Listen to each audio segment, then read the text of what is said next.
Buenas tardes.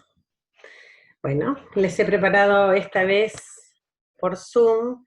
Me surgió una contingencia y no puedo estar en el vivo del Face. Disculpen, ayer habíamos quedado en eso, pero a veces los imprevistos hacen que me tenga que reprogramar. Así que les estoy grabando ahora una clase para que ustedes la puedan ver de sistema reproductor femenino. ¿Sí? Así que bueno, sin más preámbulos, vamos a compartir pantalla con PowerPoint que tengo preparado para esto. A ver, eso es. Vamos a comenzar con ver o imaginar qué lugar ocupan de la pelvis estos órganos. Fíjense en comparación, ¿no?, con la pelvis y con los muslos, el tamaño real que tienen los ovarios, el útero, las trompas, la vagina, ¿no? Estos órganos tienen esa representación sobre la pelvis femenina. Y a veces no tenemos una real conciencia del tamaño que tienen cuando no hay un embarazo. Verdaderamente el útero tiene el tamaño de una pera pequeña y los ovarios no son más grandes que un par de nueces pequeñas, ¿sí? Las trompas tienen un largo de unos 9 centímetros aproximadamente, ¿no?, desde el pabellón de la trompa hasta su ingreso en el útero, son unos 9 centímetros, ¿no?, acodada, pero allí se representa perfectamente el espacio que ocupan estos órganos en la pelvis femenina. Pero veamos ¿cuál es la actividad que ocurre dentro del ovario a lo largo de lo que denominamos un ciclo femenino? El ovario, esto es un esquema, por supuesto, ¿no? El ovario es una gónada, una glándula que fabrica hormonas, como los estrógenos y la progesterona, pero que lo hace en diferentes momentos coordinadamente. Esos momentos ocupan diferentes estadios dentro de lo que denominamos un ciclo femenino. Vamos a conocer un poco la estructura entonces del ovario. Fíjense que vemos que el ovario obviamente contiene a las gametas o células germinales, en este caso denominadas óvulos. Y estos óvulos se encuentran dentro de lo que denominamos folículo primordial. Nacemos con un número determinado de óvulos que se encuentran dentro de folículos primordiales, y estos folículos primordiales van a permanecer en este estadio primordial hasta tanto comience la pubertad o adolescencia en comparación con la etapa emocional de las pacientes. Solo cuando la actividad de las hormonas que genera otra glándula, la madre de todas las glándulas, la hipófisis. La glándula hipófisis tiene hormonas que estimulan a los folículos ováricos. Esta hormona se llama folículo estimulante. En inglés, las siglas son FSH, de atrás hacia adelante, hormona estimulante de los folículos. La FSH, o hormona folículo estimulante, es una hormona de la glándula hipófisis que estimula a los folículos. Estos folículos entonces comienzan a desarrollarse. Fíjense que partiendo de un folículo primordial, este folículo empieza a tener un reborde, es el folículo primario, ese reborde empieza a contener líquido, el folículo secundario, hasta que finalmente este folículo se encuentra pleno completo de líquido, y es lo que denominamos folículo maduro, también llamado folículo de Graaf. El folículo de Graaf es un folículo maduro, a punto de romperse, de estallar, y en esa rotura liberar el óvulo que contiene. Este óvulo va a ser liberado al espacio que ocupa este otro órgano que es la trompa. La trompa con su dilatación, con su extremo dilatado, que es lo que denominamos el pabellón de la trompa. Este óvulo, ya con el folículo roto, es expulsado del ovario, y es en esta zona de la trompa de falopio, del pabellón de la trompa, donde pudiera ser fecundado. Es decir, encontrarse con su par, con la gameta masculina. La gameta masculina ya la conocimos, son los espermatozoides, y es este entonces el sitio de predilección de la fecundación.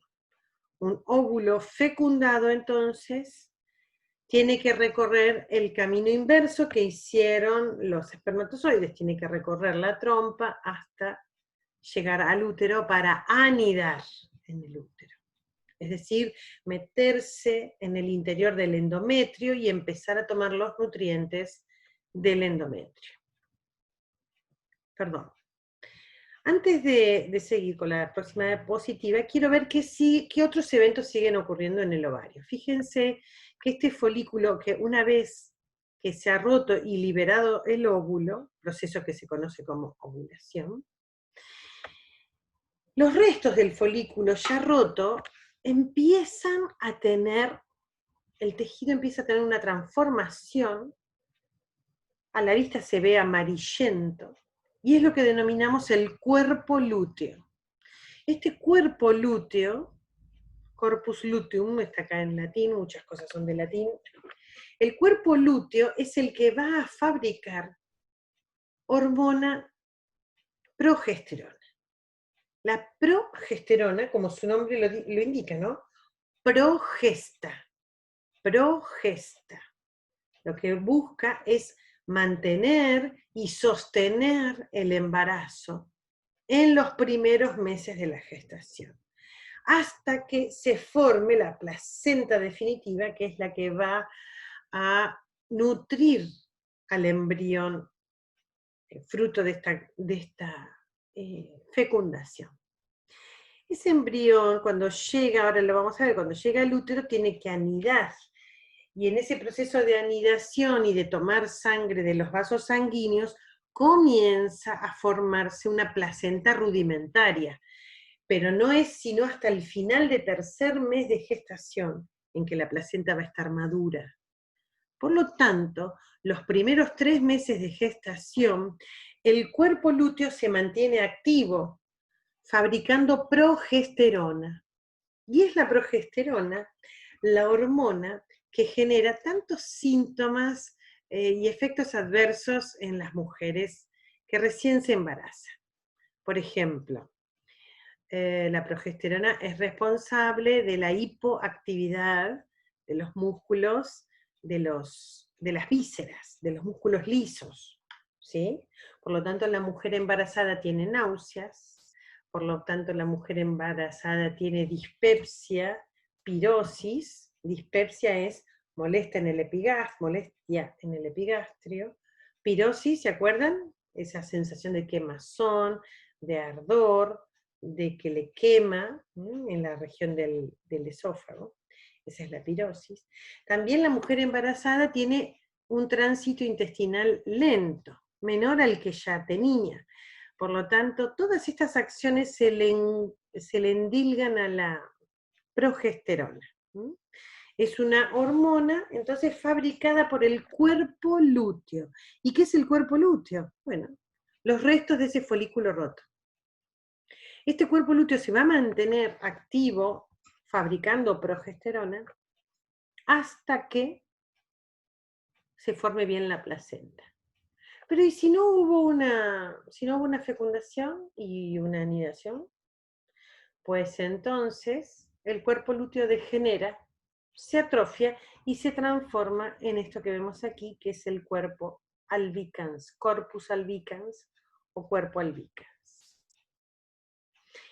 Entonces, partiendo de un folículo primordial, este folículo primordial se desarrolla, hace que el folículo vaya ganando etapas de maduración, primario, secundario, hasta el folículo maduro, y cuando el folículo se rompe y libera un óvulo, entonces, acá está la estrellita, este folículo roto se transforma en el cuerpo lúteo, productor de progesterona, y el cuerpo lúteo involuciona a cuerpo albicans si no hubo fecundación. Y si hubo fecundación, entonces sí, se mantiene activo los primeros 3 meses del embarazo.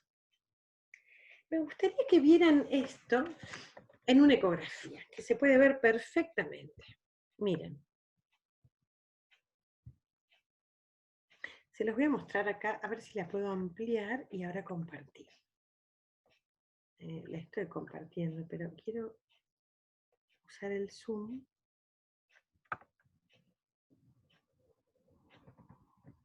A ver si ustedes lo pueden ver ahí.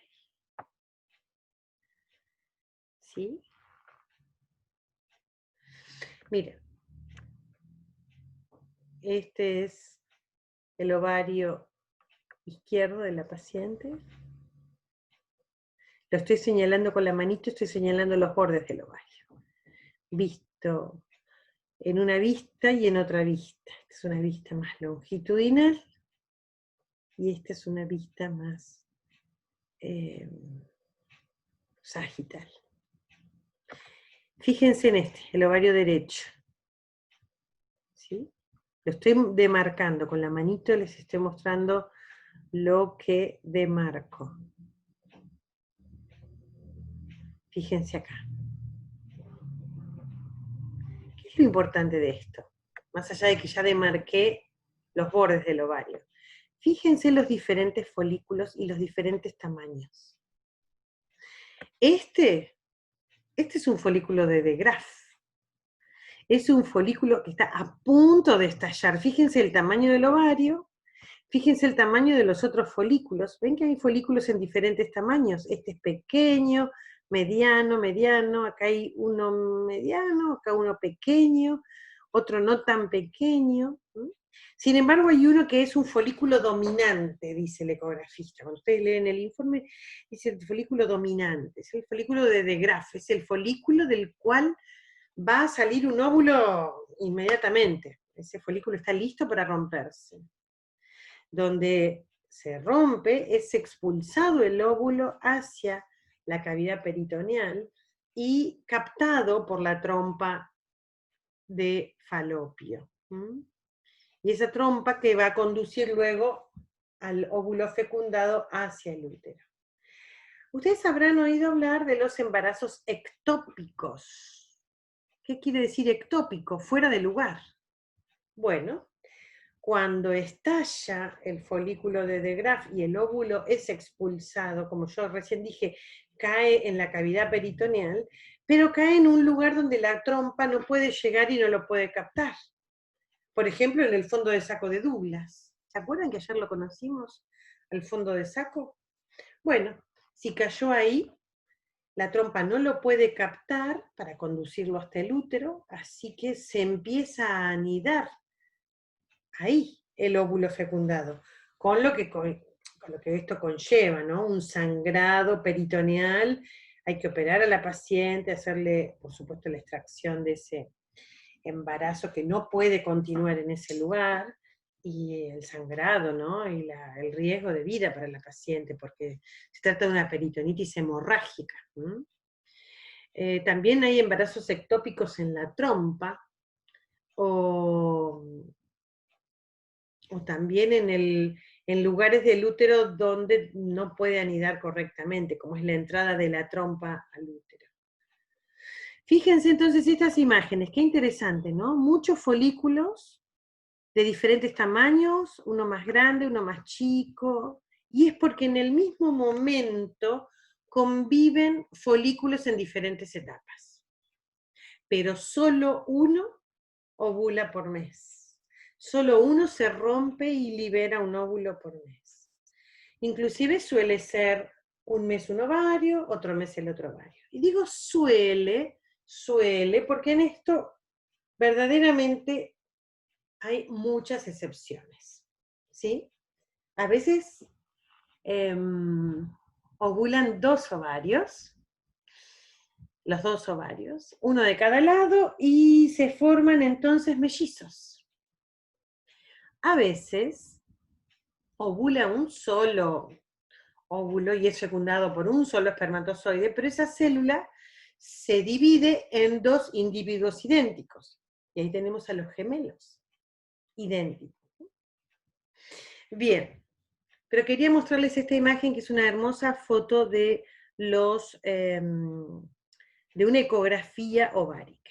Fíjense el tamaño del ovario, acá el ginecólogo lo ha medido, usa sus líneas de puntos, acá no lo alcanzo a leer bien. Tengo otra imagen, a ver si la encuentro, déjenme ver.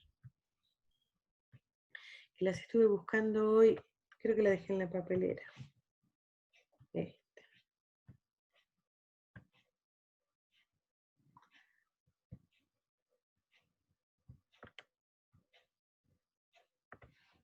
Bueno, aguántenme un momentito que las estoy restaurando. Porque me han quedado...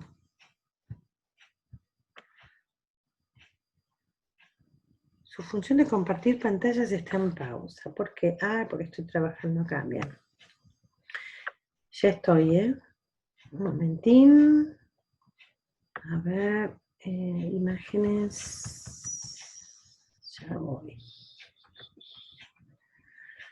Paciencia. Imágenes médicas. ¿Dónde están?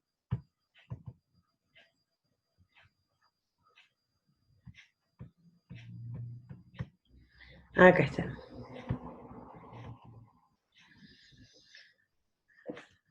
Se ven un poco borroneadas. A ver si las pueden ver. Reanudar la función.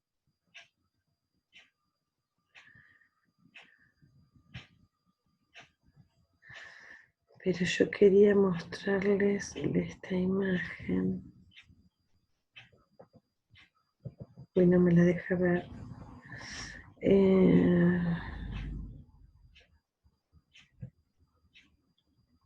Ahí. Acá vemos algunos menos folículos de los ovarios. No sé si lo alcanzan a ver. Igual están bastante borroneadas. Bastante borroneadas. Estas me las mandó una paciente hace unos días. Aquí lo ven. ¿Ven el tamaño? Yo con la flecha les muestro el diámetro de este ovario, que acá el diámetro lo mide el doctor, y fíjense todos los folículos que tenemos, qué fértil que es esta mujer. Vemos muchos folículos en diferentes etapas, unos pequeñitos, unos medianos, otros más grandes, ¿sí? Que lo que me están mostrando es entonces que el ovario tiene al mismo tiempo todos los folículos en diferentes etapas, primordiales, primarios, secundarios, folículos maduros de De Graaf, y uno que está a punto de romperse, o si ya se rompió, es el cuerpo lúteo, ¿sí? El cuerpo lúteo se ve en la ecografía como una gran úlcera en el ovario, y en realidad no es más que un folículo roto que genera hormona progesterona. Vamos a ver esta otra imagen donde lo mismo, vemos el ovario al corte, vemos los folículos primordiales, primario, secundario, maduro de De Graaf, ¿no?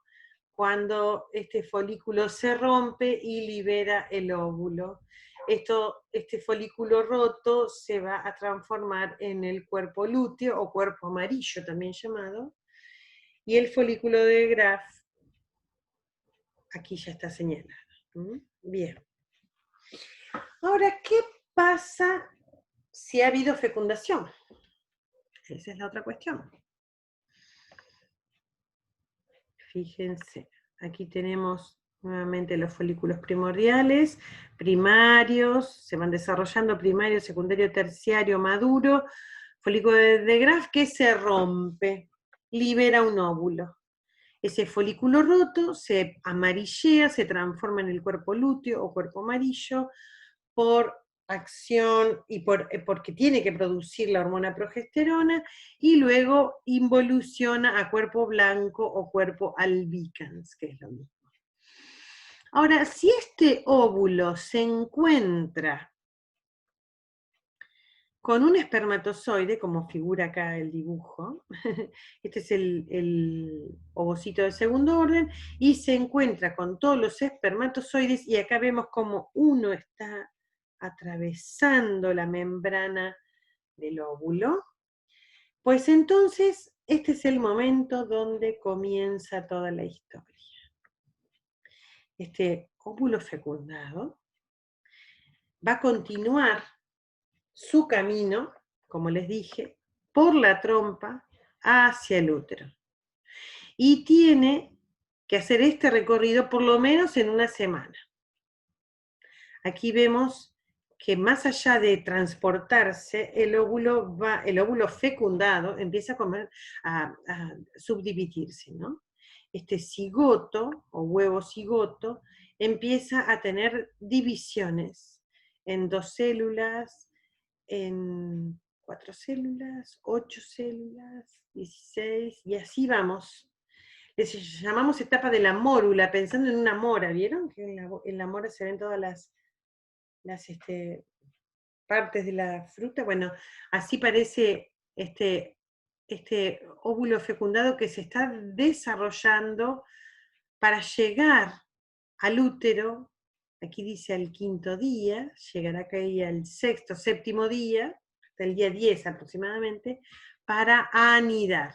El proceso de anidación, ¿sí?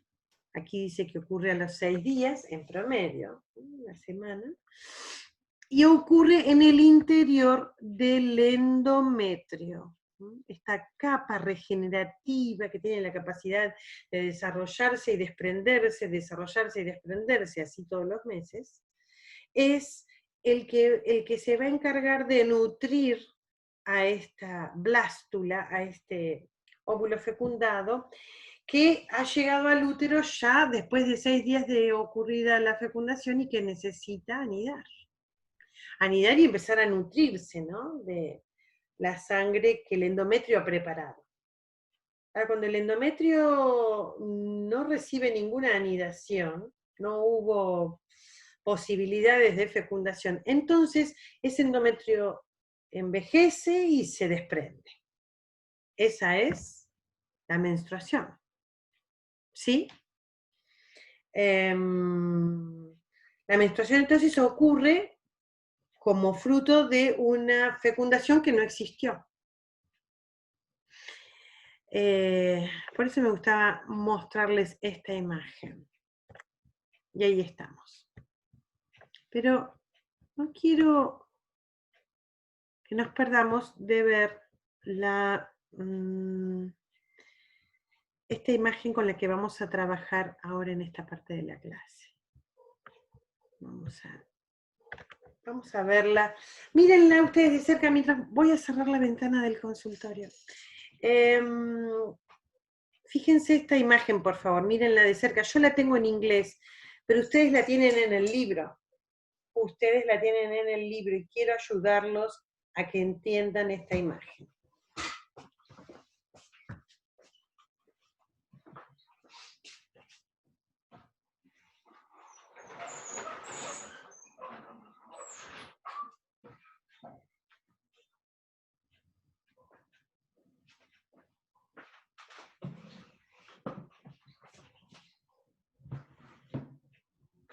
Bien, aquí estoy de vuelta. En esta imagen tenemos 3 sectores. Tenemos un sector, presten mucha atención, un sector que nos habla del ciclo ovárico, que es todas las estructuras que vemos aquí. Otro sector que habla del ciclo uterino o ciclo menstrual, que es todo lo que vemos aquí. Y otro sector donde habla de los niveles hormonales. Y acá es donde tenemos que interpretar a las hormonas según los eventos ováricos y según los eventos uterinos, y también según los eventos que ocurren en la glándula hipófisis. ¿Sí? Bien, miren. Esta glándula, yo creo que es la madre de todas las glándulas. Se encuentra en el cerebro, pero no en cualquier lugar del cerebro. Se encuentra exactamente en el centro, a la altura del puente de la nariz y hacia adentro, hacia la altura del vértex. Esa glándula tiene el tamaño de una almendra. Y sin embargo, desde allí tiene registro de todo lo que ocurre en todo el organismo. Pero está influenciada por nuestra corteza cerebral. Toda la corteza cerebral influye sobre la glándula hipófisis. Por eso cuando hablamos del sistema endocrino decimos el sistema neuroendocrino, porque no podemos pensar a la hipófisis desentendida de la corteza cerebral. Y hay tantísimos ejemplos de la influencia de la corteza cerebral sobre nuestro sistema hormonal. Voy a nombrar solo uno a modo de ejemplo. ¿Conocerán algún caso de personas, de mujeres que quieren quedar embarazadas y no pueden? Y lo intentan y no pueden, y hacen tratamientos y no pueden quedar embarazadas. Hasta que por fin se deciden a adoptar, adoptan un bebé y están muy felices con su bebé y de pronto están embarazadas. ¿Qué pasó? ¿Fue casualidad? No. Probablemente la corteza cerebral, que tanto torturaba a esta paciente en sus deseos de maternidad, cuando por fin la corteza empieza a relajarse y a decir, bueno, ya tengo mi bebé, ya alzo a mi bebé, ya duerme conmigo mi bebé, porque he adoptado y tengo un bebé, pues entonces la corteza cerebral deja de actuar sobre la hipófisis y la deja hacer lo que sabe hacer, que es este ciclo que vamos a conocer ahora. El ciclo hormonal femenino tiene altísima correlación con el influjo de nuestro nivel de ansiedad. Y esto está harto demostrado en la ginecología y en la obstetricia. Fíjense que la glándula, ya lo vamos a estudiar después, a fin de año, que nos falta tanto, lo vamos a estudiar para entender bien cómo funciona la glándula hipófisis, pero fíjense que tiene 2 lóbulos. El lóbulo anterior de la hipófisis es el que fabrica estas 2 hormonas. Miren, acá están las siglas.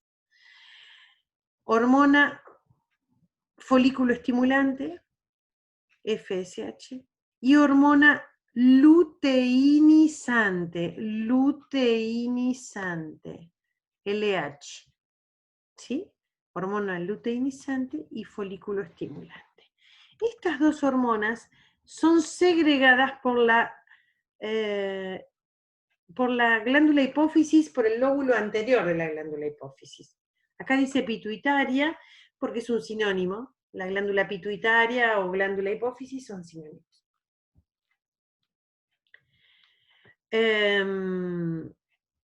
Así que es la hipófisis la que da orden a los folículos para que se desarrollen. Acá vemos a los folículos primordiales, que luego son primarios, que luego son secundarios, por acción de los estrógenos, por supuesto, y cuando están completamente maduros, se rompen los folículos y liberan el óvulo. Es decir, que la hormona folículo estimulante actuó aquí, en la primer parte del ciclo ovárico. Y es sobre el momento ovulatorio que actúa la luteinizante. Un pico de luteinizante es la que anuncia la ovulación, la rotura de este folículo primordial. Y ese pico de luteinizante es el que va a sostener luego en el tiempo al cuerpo lúteo, de ahí luteinizante. ¿Sí? La glándula hipófisis entonces se encarga de sostener la producción de progesterona del cuerpo lúteo, máxime si hubo un embarazo. ¿Sí?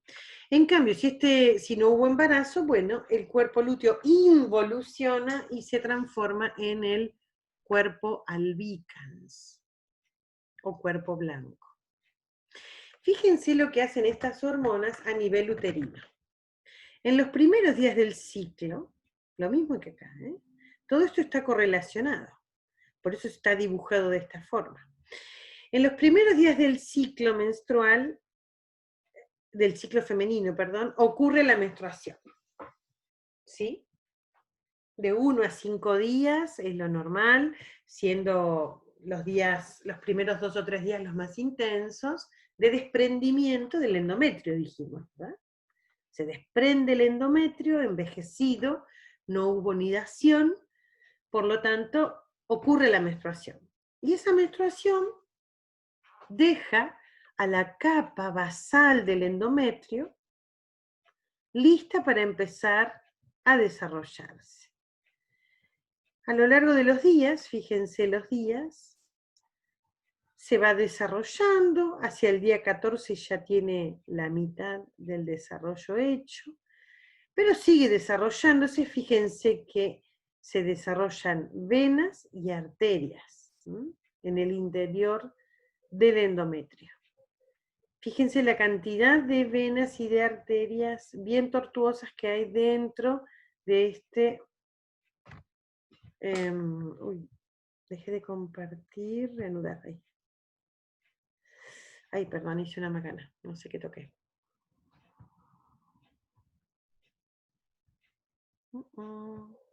Ahí está. No, ¿por qué? ¿Por qué está en pausa? Ay, perdón. No sé, hice macana. Vamos de vuelta. Perdón. Soy torpe. Soy una chica torpe. A ver ahí. Ahí está.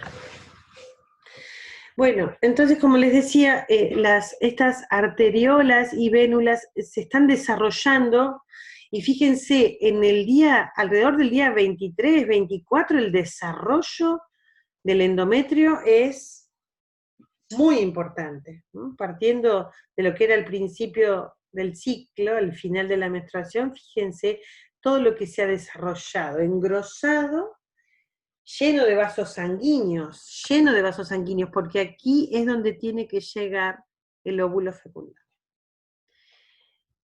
¿Y qué pasa si no hubo fecundación? Se desprende, y al desprenderse todos estos vasos sanguíneos, sangra. Al desprenderse el endometrio envejecido, y por falta de uso en esos días, comienza la menstruación, y entonces a partir del día primero, se cuenta primer día menstrual, del próximo ciclo. Y así, ciclo porque nunca termina, ¿no? Nunca comienza y nunca termina.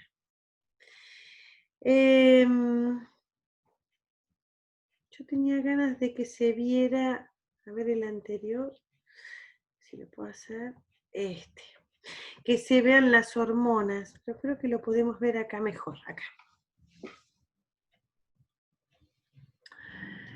Los cambios en la concentración de las hormonas de la hipófisis y de los ovarios.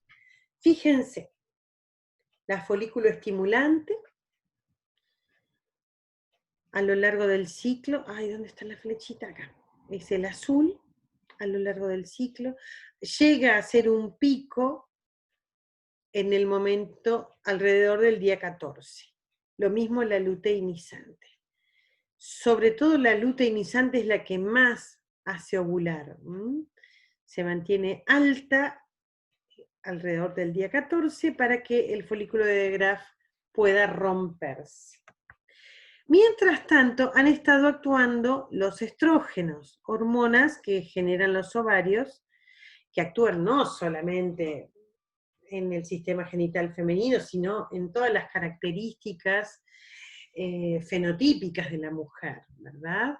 El desarrollo mamario, el desarrollo del vello corporal, la sudoración, la distribución de la grasa corporal, la distribución del vello corporal. Entonces, esos órganos, como veíamos, los cartílagos, que son hormonos sensibles, como el de la sínfisis pubiana o el pubococcigio que conocimos ayer, también están bajo el influjo de las hormonas femeninas. Bien, y son estos estrógenos los que también sobre el día 14 hacen un aumento de su concentración y luego descienden para mantenerse un poco más elevados en el segundo ciclo. Pero lo que importa en el segundo ciclo dentro de esta sucesión de hechos es el nivel de progesterona que fabrica el cuerpo lúteo. Es muy bajo en la primera parte del ciclo y muy alto en la segunda parte del ciclo. Esta es la hormona que está encargada de sostener ese embarazo que recién comienza hasta el tercer mes que esté la placenta bien desarrollada. Progesterona. El nombre lo dice. Y me ayuda a recordar esos procesos. Quiero volver a la imagen completa, entonces uno puede entenderla en planos, ¿sí? Piensen en el ciclo femenino como en un ciclo ideal de 28 días, de los cuales los primeros 5 son menstruales, pero que el endometrio se esté desprendiendo no significa que no se estén empezando a desarrollar, fíjense, los primeros folículos primarios, ¿sí? La actividad en el ovario, una vez que el cuerpo lúteo se involucionó a cuerpo albicans, entonces comienza otra vez los folículos a desarrollarse. Por lo tanto, en esa primera etapa del ciclo, que son los primeros 14 días, esos primeros 14 días son un ciclo variable, gobernado por los estrógenos y por las hormonas de la glándula hipófisis, folículo estimulante y luteinizante, completamente influenciados por la corteza cerebral en la hipófisis, ¿sí? En cambio, la segunda mitad del ciclo, a partir de la ovulación, día 14, en adelante, hasta el día 28, los segundos 14 días, es un ciclo fijo, gobernado por la progesterona, ¿sí? Y es, digamos, muy llamativa la acción de la hormona en otros órganos, además de los genitales, como ya les conté hoy, el estómago, sobre todo, el intestino, marcando el ritmo de acción de una hormona tan potente como la progesterona. Bien, entonces, todo esto es muy lindo si el ciclo es de 28 días. Pero ¿y si tenemos ciclos más cortos o más largos? ¿Cómo es eso? Es muy importante que las mujeres conozcamos nuestros ciclos. ¿Cuáles son mis ciclos? ¿De cuántos días son? ¿Son de 23 días, por ejemplo? ¿Cuándo ovulo entonces? Si yo dije que la primera mitad del ciclo es variable y la segunda mitad es fija, Si yo menstruo el día 23, le resto 14 días, el segundo ciclo, y llego al día ovulatorio, que es el día 9. 9 más 14, 23. Es decir, que en un ciclo corto, este ciclo, el estrogénico, se acorta. En vez de ser de 14, es de 9 días. La ovulación ocurre el día 9, a partir del 9, sí o sí vienen 24 días, 14 días más, 9 más 14, 23 días. ¿Se entiende? La única certeza que tenemos en ciclo femenino es que yo una vez que ovulo, tengo por delante 14 días estrictos y menstruo. Si yo ovulo, a los 14 días menstruo. Esto grábenselo. Si ovulo, a los 14 días menstruo. Ok. Estoy ante una menstruación. Hoy estoy menstruando. Hoy es día 16. Bien, ¿qué día ovulé? El día 2. ¿Por qué? Porque yo sé que después de la ovulación hay 14 días, sí o sí. Entonces, si yo ovulo el día 2, más 14, 16. Hoy 16 de septiembre, yo estoy menstruando, es mi primer día menstrual, correcto. Laura, ¿cuándo ovulaste? El día 2 de septiembre. Ay, el día 2 de septiembre justo tuve relaciones sin preservativo. ¿Qué ocurrió? Un embarazo, ¿no? Probablemente. Conocer los días fértiles y los días infértiles es muy importante para tratar de hacer una planificación de nuestra vida, si decidimos o no tener un embarazo y que no nos sorprenda. Hay un método que se llama, lo pueden buscar en internet, que se llama de Ogino-Gnaus. Se escribe como suena, con G, Ogino y con K, Gnaus. El método Ogino-Gnaus es un método de contar los días y de hacer este tipo de cálculos, ¿no? A partir de que ovulo, a los 15 días, 14 días menstruo, y entonces puedo calcular mis días fértiles, ¿no? Para poder intentar quedar embarazada o no, o para en esos días no tener relaciones sin preservativo, ¿verdad? Método Ogino-Gnaus se puede complementar con el método de la temperatura corporal. ¿Cómo es esto? Bueno, colocar un termómetro en la vagina de la paciente todas las mañanas en ayunas, sin haberse levantado de la cama. Yo me despierto, tengo un termómetro de mercurio, de vidrio y mercurio en la mesita de luz. Ok, así acostada, sin haberme levantado siquiera, me lo coloco 3 minutos. Lo dejo registrar la temperatura. ¿Qué ocurre? En los primeros 13 días del ciclo, tengo 36,5. Lo mismo que si me pusiera el termómetro en la axila. Pero, unas horas antes de la ovulación, probablemente por un pico de hormona luteinizante, la temperatura vaginal se eleva a 37,5, 37,3, 37,2, 37 y algo.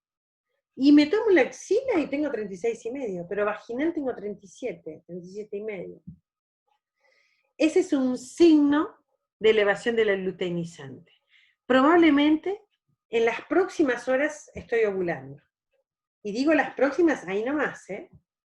Ahí nomás del pico de temperatura. Esto es muy importante si uno quiere conocer sus días fértiles. Sabiendo que el óvulo es viable por 48 horas y los espermatozoides hasta 10 días pueden vivir fuera de la eyaculación.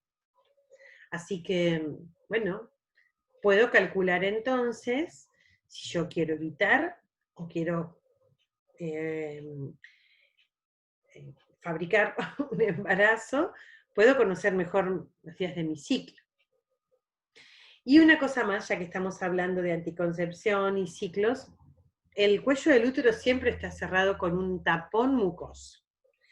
Pero ese tapón mucoso, hay dos momentos en la vida de una mujer en que se diluye, se licúa, se pone bien elástico y permite el paso de los espermatozoides. Uno es el día 14 y otro es el día menstrual. En el día menstrual no nos damos cuenta porque arrastramos y eliminamos todo, ¿no? Pero el día 14, probablemente si nos estamos tomando la temperatura vaginal y nos damos cuenta cuándo es el momento ideal para la fecundación, por la temperatura, también lo podemos correlacionar viendo que el moco vaginal, en vez de ser algo, el flujo vaginal, ser algo amarillento, se transforma en algo líquido pero elástico. Lo puedo colocar entre dos dedos y separarlos y que no se rompa. ¿Sí? Entonces, entre el método Shinonhouse, contando los días, más el método de la temperatura corporal, más el método del flujo, las características del flujo vaginal, bueno, uno puede darse una idea bastante certera de cuándo está ovulando. Bien, vamos a dejar de compartir pantalla por el momento. Creo que ya hubo bastante información hoy, ¿no? Es un tema muy apasionante, genera millones de preguntas, así que, bueno, la semana que viene ya redondeamos y terminamos la semana que viene con sistema reproductor y genitourinario. Así que ahí vamos a tratar de hacer todas las devoluciones de preguntas y demás. Ya me acuerdo que ayer quedaron preguntas también pendientes, pero me imagino que después de esta clase, si van a leer el tema, van a encontrar muchas más preguntas. ¿Cuáles son los días fértiles? ¿Cuáles son los días infértiles? Si consideramos lo que dura viable un óvulo, lo que dura viable un espermatozoide. Espero que les haya resultado esta clase práctica para comprender lo que ya vienen leyendo. Así que bueno, los leo en las preguntas que me dejen. Nuevamente disculpas y espero que este video se suba lo más rápido posible. Hasta la semana que viene.